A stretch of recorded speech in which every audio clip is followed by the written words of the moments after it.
مفتی ساجد مفتاحی کے بیانات کے لیے مفتی ساجد آفیشل کو سبسکرائب کریں۔ دل میں عشق رسول پیدا کرے، نبی سے سچی محبت کرے، کیونکہ اللہ نے کلام پاک میں فرمایا، اے نبی جی جو ہم سے محبت کرنا چاہتا ہے ان سے کہہ دیجئے وہ آپ سے محبت کرے، وہ ہم سے محبت کرے گا۔ اللہ کی محبت کے لیے نبی کی محبت بھی لازمی ہے۔ اللہ معاف کرے، بڑے افسوس کی بات ہے، اس نبی نے اس امت کے خاطر ہر وقت نبی کا درد غم تھا، یا ربی امتی یا ربی امتی، یا اللہ میرے امت کا کیا ہوگا؟ جب حشر کا میدان قائم ہوگا، نفسا نفسی کا عالم ہوگا، ہر انسان یہی کہے گا یا ربی نفسی یا ربی نفسی، ہر نبی یہی کہیں گا یا ربی نفسی یا ربی نفسی۔ لیکن اس حشر کے میدان میں آقا تاجدار مدینہ صلی اللہ علیہ وسلم کی کیا فکر ہوگی؟ اس حشر کے میدان میں کہیں گے یا ربی امتی یا ربی امتی، یا اللہ میرے امت کا کیا ہوگا، یا اللہ میرے امت کا کیا ہوگا، یا اللہ میرے امت کا کیا ہوگا۔ آخری دم تک دنیا میں بھی اس امت کی فکر تھی، یا اللہ میرے امت کا کیا ہوگا۔ لیکن آج یہ امت اس نبی کے دین کا مذاق اڑایا جا رہا ہے، زندگی سے آقا تاجدار مدینہ صلی اللہ علیہ وسلم کے طریقے نکلتے جا رہے ہیں، دین مٹتا جا رہا ہے، اعمال کی کوئی فکر نہیں اور دل میں کوئی احساس نہیں ہے کہ ہم کیا کر رہے ہیں، کس حال میں زندگی گزار رہے ہیں۔ افسوس کی بات ہے، اب چند دنوں میں عید میلاد النبی آئے گی، اس میں عشق کے ہم دعوے کرتے ہیں، صرف اس کا نام عشق نہیں ہے،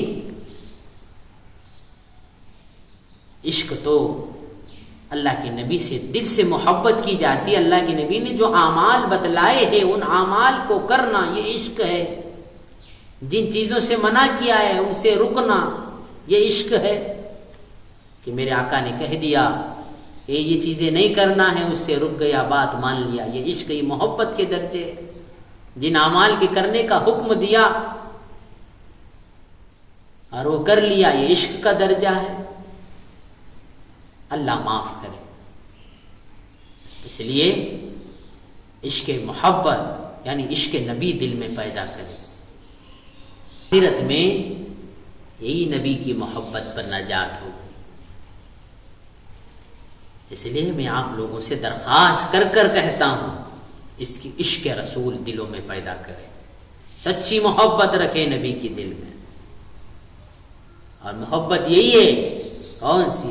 اللہ کے نبی کا طریقہ ہمارے زندگی میں آ جائے۔ اللہ کے نبی نے اس دین کی خاطر بہت سی تکلیفیں برداشت کی،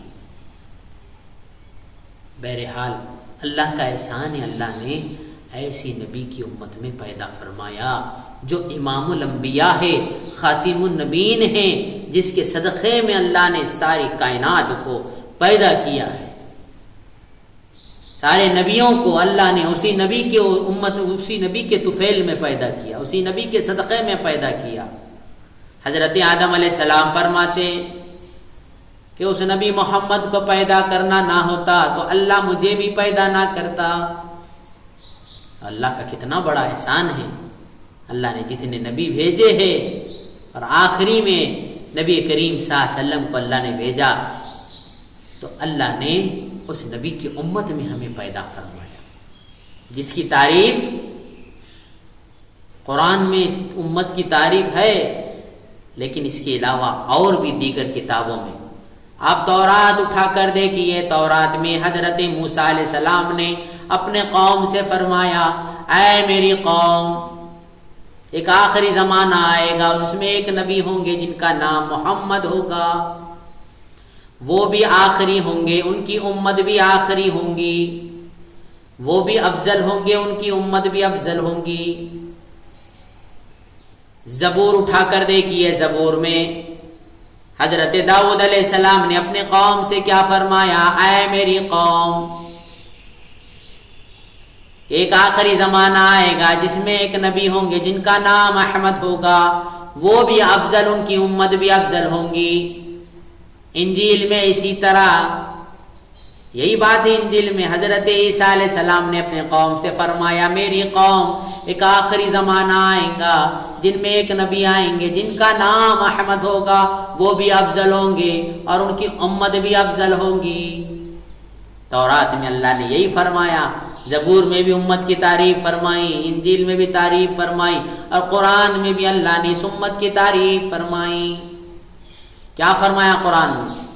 کہ تم بہترین امت ہو، تم لوگوں کے رفع رسانی کے لیے نکالی گئی ہو، اچھائی کا حکم کرتی ہو، برائی سے روکتی ہو۔